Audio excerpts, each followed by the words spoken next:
லவ்தேத்து இயேசுஸ் கிறிஸ்துஸ். இயேசு கிறிஸ்துவுக்கு புகழ். தமிழ் கூறும் நல்லுலகில் வாழும் அனைத்து அன்புள்ளங்களுக்கும் வத்திக்கான் வானொலியின் வணக்கம். இறைவன் உங்கள் உள்ளத்தையும் இல்லத்தையும் தன் அன்பாலும் அருளாலும் அமைதியாலும் இன்றும் என்றும் நிரப்புவாராக.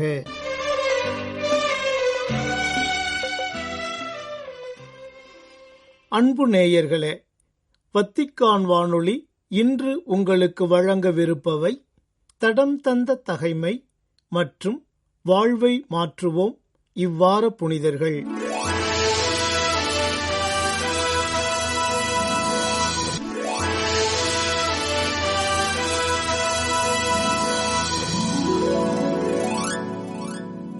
அக்காலத்தில் அந்தியோக்கு பாரசீக பகுதிகளிலிருந்து இழிவுற்ற நிலையில் பின்வாங்கினான்.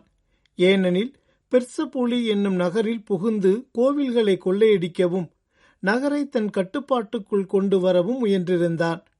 உடனே மக்கள் படைக்கலங்களோடு தங்களை காத்து கொள்ள விரைந்தார்கள்.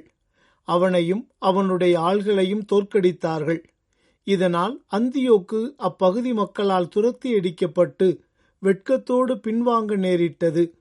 அவன் எக்பத்தனாவுக்கு சென்றபோது நிக்கானோருக்கும் திமோத்தேயுவின் படைக்கும் நிகழ்ந்தவை பற்றி அறிய வந்தான்.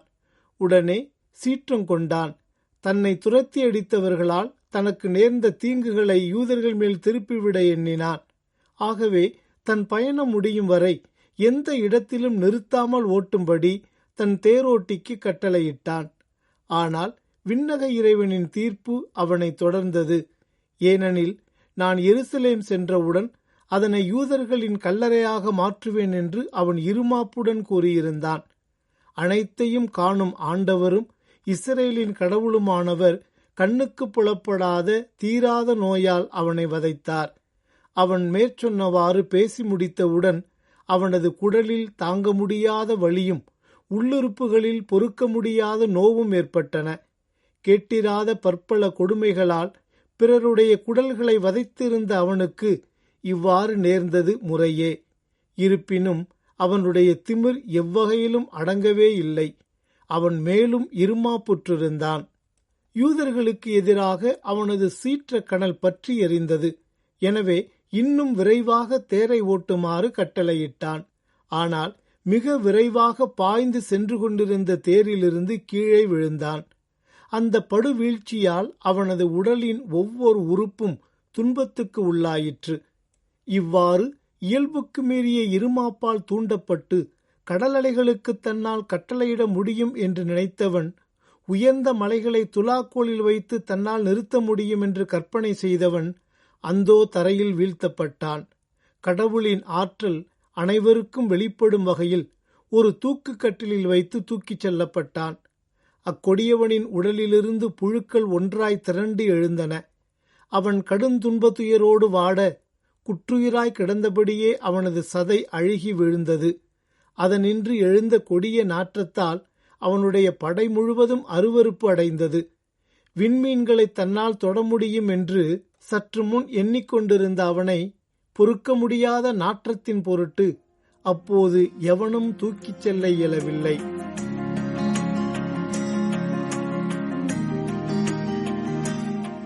வாழ்வை மாற்றுவோம் இவ்வார புனிதர்கள். என்னை மாற்றுமே உந்தன் இதயத்துக்கேற்றவனாய் தாருமே கிருபை தாருமே உந்தன் இதயத்தை அறிந்திட கிருபை தாருமே. அன்பர்களே, இம்மாதம் டிசம்பர் 7ஆம் தேதி புனித அம்புரோஸ் என்பவரின் திருநாளை சிறப்பிக்கின்றோம். அம்புரோஸ் மிலான் நகரில் ஆளுநராக இருந்தபோது அங்கு இருந்த ஆயர் திடீரென இறந்து போனார். எனவே மிலான் நகரின் ஆயர் பதவியானது வெற்றிடமாக இருந்தது. அந்த இடத்தில் யாரை நியமிப்பது என்று திரு அவைக்கும் ஒரு குழப்பமாக இருந்தது. மக்களில் ஒரு பிரிவினர் எங்களுக்கு ஒரு கத்தோலிக்க சபையை சேர்ந்த ஆயர்தான் வேண்டும் எனவும், இன்னொரு பிரிவினர் எங்களுக்கு ஆரிய பதித்தத்தை பின்பற்றும் ஆயர்தான் வேண்டும் எனவும் கோஷம் எழுப்பிக் கொண்டிருந்தார்கள். அம்புரோஸ் தான் அதில் தலையிட்டு அந்த பிரச்சனைக்கு ஒரு முற்றுப்புள்ளி வைத்தார். ஆம், அவர் இருதரப்பினருக்கும் இடையே பேச்சுவார்த்தை நடத்தி கொண்டிருந்த போது கூட்டத்திலிருந்த ஒரு குழந்தை அம்புரோஸ் தான் எங்கள் ஆயர் என்று குரல் எழுப்பியது. இக்குரலை கேட்ட எல்லாரும் அது கடவுளின் குரலாகவே நினைத்து சத்தமாக அம்புரோஸ் தான் எங்கள் ஆயர் என்று உரக்க கத்தினர். இவ்வாறு மக்கள் அனைவரும் அம்புரோஸை மிலான் நகரின் ஆயராக ஏற்றுக்கொண்டார்கள். ஆனால் அம்புரோஸோ திருமுழுக்கு கூட பெறாத தான் அதற்கு எவ்விதத்திலும் தகுதியில்லை என நினைத்து லியோன்சியஸ் என்ற அரச அலுவலரின் வீட்டுக்கு ஓடிப்போனார். இச்செய்தியை கேள்விப்பட்ட அரசர் வலண்டியன் அங்கு சென்று அம்புரோஸிடம், நான் ஏற்படுத்திய ஆளுநரே, உங்களை மிலான் நகரின் ஆயராக எண்ணி பார்ப்பதில் பெருமிதம் அடைகிறேன் என்று சொல்லி அவரை மிலான் நகருக்கு கூட்டி வந்து அந்நகரின் ஆயராக திருநிலைப்படுத்தப்பட பேருதவியாக இருந்தார். அம்புரோஸ் ஜெர்மனியில் உள்ள ட்ரியர் என்னுமிடத்தில் 340ஆம் ஆண்டு பிறந்தார். இவருடைய தந்தை ஆரேலியுஸ் அம்புரோசியுஸ் ஆளுநராக இருந்தவர். அம்புரோஸுக்கு ஒரு சகோதரி உண்டு. சிறுவயதிலேயே அம்புரோஸ் தன்னுடைய தந்தையை இழந்ததால் இவருடைய குடும்பம் உரோமை நகருக்கு குடிபுகுந்தது. அம்புரோஸ் சிறுவயதிலே மிகவும் திறமையுள்ளவராக விளங்கினார். சிறப்பாக எழுதுவதிலும் பேசுவதிலும் அவர் வல்லவராக விளங்கினார். இவருடைய திறமையை பார்த்துதான் இவருக்கு 32 வயது நடக்கும்போதே மன்னன் வலண்டின் இவரை மிலான் நகரின் ஆளுநராக நியமித்தார். 374ஆம் ஆண்டு மிலான் நகரின் ஆயர் இறந்து போக அம்புரோஸ் மிலான் நகரின் ஆயராக நியமிக்கப்பட்டார். அப்போது இவர் ஒரு சாதாரண கிறிஸ்தவராகவே இருந்தார். அதன் பிறகுதான் இவர் தன்னையே தயார்படுத்தி கொண்டு மிகச்சிறந்த ஒரு ஆயராக விளங்கினார். அம்புரோஸ் ஆயராக உயர்த்தப்பட்ட பிறகு தன்னிடம் இருந்த உடைமைகளில் ஒரு சிறு பகுதியை மட்டும் தன்னுடைய சகோதரிக்கு கொடுத்துவிட்டு மற்ற அனைத்தையும் ஏழைகளுக்கு கொடுத்து விட்டார். ஆயராக உயர்ந்த பிறகு அம்புரோஸ் பல்வேறு பணிகளை சிறப்பாக செய்தார். குறிப்பாக இவர் தன்னுடைய போதனையினாலும் மறைவுரையினாலும் ஆரிய பதித்தத்தை கடுமையாக சாடினார். இவருடைய மறைவுரை எப்போதும் மக்களின் மனதை தொடுவதாக இருந்தது. இவருடைய மறைவுரையால் தொடப்பட்டவர்தான் ஹிப்போ நகரின் ஆயரான தூய அகுஸ்தினார். அம்புரோஸ் எப்போதும் ஏழை எளியவர் மீது அதிக அன்பும் அக்கறையும் கொண்டு வாழ்ந்து வந்தார். ஒரு சமயம் மிலான் நகரில் கடுமையான பஞ்சம் ஏற்பட்ட போது ஏழைகள் மிகவும் துன்புற்றார்கள். இதை பார்த்த ஆயர் அம்புரோஸ் ஆலயத்தில் இருக்கும் தங்க பாத்திரங்களை விற்று அதிலிருந்து கிடைத்த பணத்தை வைத்து ஏழைகளுக்கு உதவினார். ஏழைகளுக்கு கொடுக்கும்போது நீங்கள் உங்களுக்கு உரியவற்றை கொடுக்கவில்லை, அவர்களுக்கு உரியவற்றைத்தான் கொடுக்கிறீர்கள் என்ற அவரின் வார்த்தைகள் எப்போதும் நம்முடைய சிந்தனைக்கு உரியதாக இருக்கின்றன. ஆயர் அம்புரோஸ் ஒருபோதும் அதிகாரத்துக்கு பயப்படாமல் கடவுளின் வார்த்தையை எடுத்துரைத்து வந்தார். ரோமையை ஆண்ட ஜஸ்டினியன் என்ற மன்னன் ஒரு முறை ஆயர் அம்புரோஸை சந்தித்து ஆரிய பதத்திற்கு ஒத்துழைப்பு தருமாறு கேட்டுக்கொண்டபோது, நான் ஆண்டவர் ஒருவருக்கு மட்டுமே அடிபணிவேனே தவிர வேறு யாருக்கும் அடிபணிய மாட்டேன் என்று தீர்க்கமாக சொல்லி வெளியே அனுப்பினார்.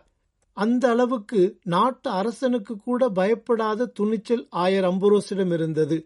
இப்படி உண்மையான கடவுளின் தூதராய் வாழ்ந்து வந்த அம்புரோஸ் 397ஆம் ஆண்டு டிசம்பர் 7ஆம் நாள் இந்த மண்ணுலக வாழ்வை துறந்தார்.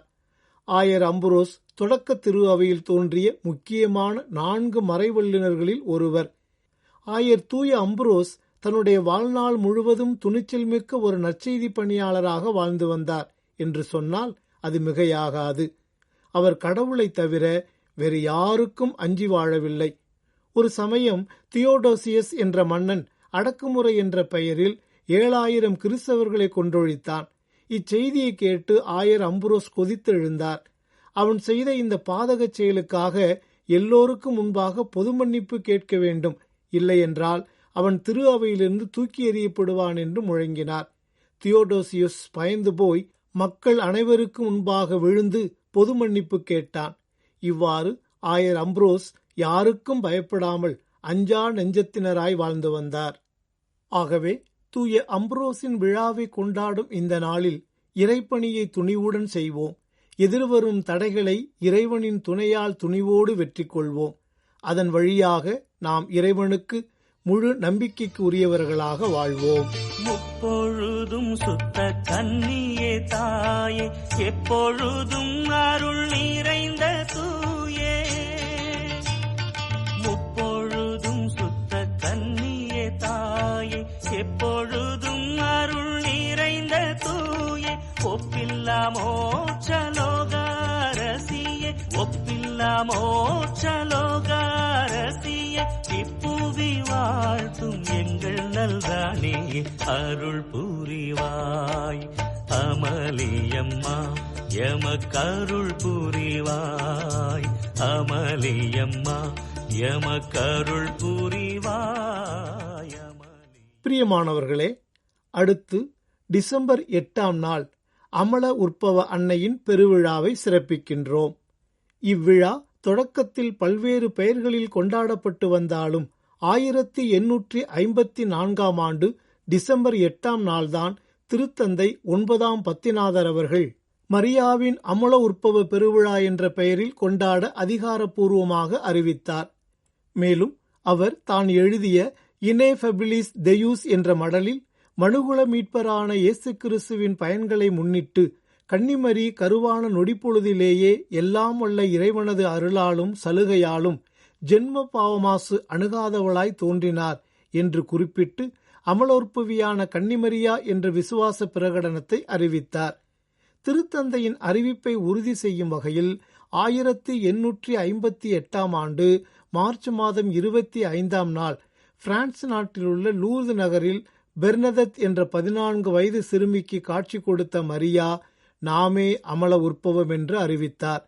அன்றிலிருந்து இன்று வரை மரியா அமலோற்பவி என்பதை நினைவுகூரும் வகையில் ஒவ்வொரு ஆண்டும் டிசம்பர் மாதம் 8ஆம் நாள் மரியாவின் அமலோற்பவ பெருவிழாவை கொண்டாடி வருகின்றோம். இந்த நேரத்தில் இவ்விழா உணர்த்தும் செய்தி என்ன என்றும் சிந்தித்து பார்ப்போம். பழைய ஏற்பாட்டில் தாவீது அரசர் ஆண்டவருக்காக கோவில் கட்ட நினைத்தபோது ஆண்டவர் அவரிடம், நீ மிகுதியான குருதியை சிந்தினாய், பெரும் போர்களை நடத்தினாய், எனக்கு முன்பாக தரையில் நீ மிகுதியான குருதியை சிந்தியதால் என் பெயருக்கு நீ கோவில் கட்ட வேண்டாம் என்கிறார். கடவுளுக்கு கோவில் கட்ட இருப்பவர் தூய்மையாக இருக்க வேண்டும் என்று நினைக்கும் அவர் தன்னுடைய மகனை பெற்றெடுக்க இருக்கும் பெண் எவ்வளவு தூய்மையாக இருக்க வேண்டும் என்று நினைத்திருப்பார். ஆதலால்தான் பாவக்கரை சிறிதுமில்லாத தன்னுடைய மகன் இயேசு பிறக்க பாவமாசு அணுகாத மரியாவை தேர்ந்தெடுத்தார். அதற்காக அவர் மரியாவை ஜென்ம பாவத்திலிருந்து விடுவிக்கின்றார். அவரை இறைவன் தங்கும் இல்லிடமாக மாற்றுகின்றார். இத்தகைய சிறப்புகளை கொண்டவளாய் விளங்கியதால்தான் வானதூதர் கபிரியேல் கூட அருள்மிக பெற்றவரே வாழ்க, ஆண்டவர் உம்முடன் இருக்கிறார் என்று வாழ்த்துகிறார்.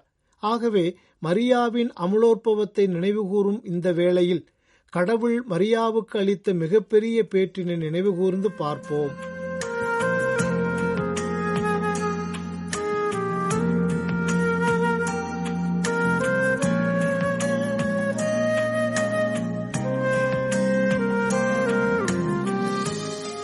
பிரியமானவர்களே, அடுத்து டிசம்பர் மாதம் 11ஆம் தேதி புனித தமசுஸ் என்ற புனிதருடைய திருநாளை சிறப்பிக்கின்றோம். இவர் 304ஆம் ஆண்டு ரோமை நகரில் பிறந்திருக்கலாம் என்று நம்பப்படுகிறது.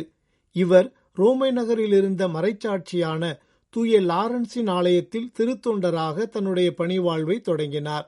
இதற்கு பின்பு திருத்தந்தை தூய லிபோரியுஸ் என்பவரிடத்தில் செயலராக பணியாற்றினார். 366ஆம் ஆண்டு திருத்தந்தை இறந்துவிட தமசுஸ் திருத்தந்தையாக தேர்ந்தெடுக்கப்பட்டார்.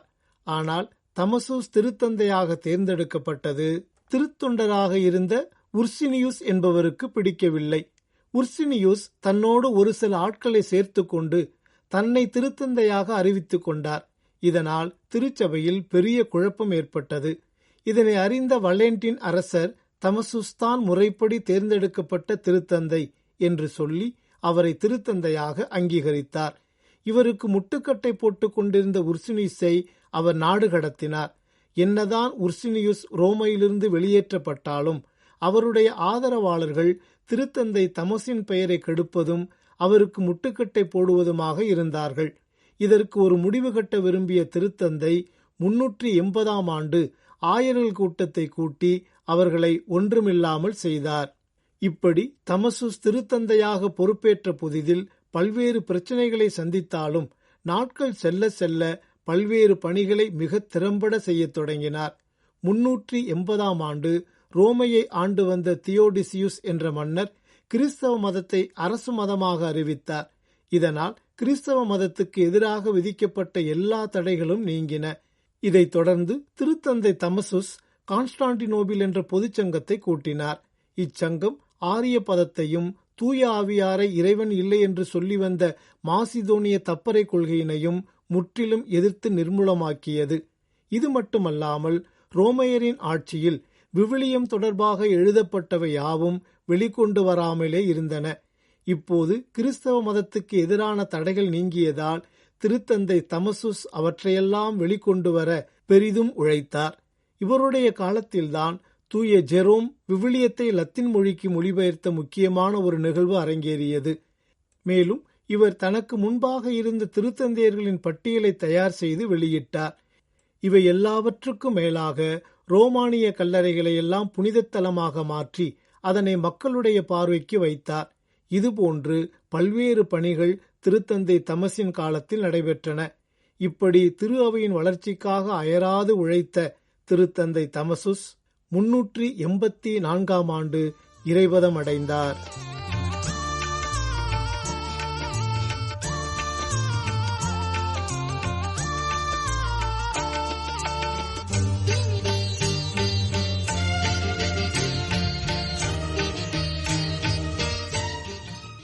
அன்பர்களே, இறுதியாக டிசம்பர் மாதம் 13ஆம் தேதி புனித லூசியா, அதாவது பிரகாசம்மாள் என்பவருடைய திருநாளை சிறப்பிக்கின்றோம். இவர் கிபி 304ஆம் ஆண்டில் சிராக்யூஸ் நகரில் மறைச்சாட்சியாக கொல்லப்பட்டவர். திரு அவை முழுவதிலும் இவரது பக்தி விரைவில் பரவியது. தொடக்க திரு அவையிலிருந்து இந்த பக்திக்கு ஆதாரம் கிடைத்துள்ளது. ரோமை திருவழிபாட்டு முறையில் அமைந்துள்ளவை என்று சொல்லப்படும் பூசையின் மாறாத ஜபங்களின் தொகுப்பில் இவரது பெயர் சேர்க்கப்பட்டுள்ளது குறிப்பிடத்தக்கது. கிபி 1204ஆம் ஆண்டிலிருந்து அவரது கல்லறை கண்டுபிடிக்கப்பட்டு புனிதமாக கருதப்பட்டு வருகிறது. தகுந்த ஆதாரம் இல்லாவிடினும் சில தகவல்கள் நமக்கு கிடைத்துள்ளன. லூசியாவின் தாய் இரத்தப்பெருக்கினால் வேதனைப்பட்டார். இதனால் தாயும் மகளுமாக கட்டோனியாவுக்கு திருப்பயணம் சென்றனர். புனித ஆகத்தாவின் ஆலயம் அங்குள்ளது. இருவரும் அங்கு உருக்கமாக மன்றாடினர். லூசியாவுக்கு அன்றிரவு கனவில் ஆகத்தா தோன்றினார். உன் தாய்க்கு தேவையான உடல் நலனை பெற்றுக் கொடுக்க உன் மன்றாட்டே போதுமானதாக இருக்கும்போது என்னிடம் ஏன் கேட்கிறாய்? உன் மகற்பெண்ணும் லீலி மலரை கொண்டு இறைவனுக்கேற்ற இல்லிடம் தயாரித்துள்ளாய். உனது விசுவாசமே உனக்கு இப்போது உதவுவதற்கு போதுமானது என்றார். தாயும் நலமடைந்தார்.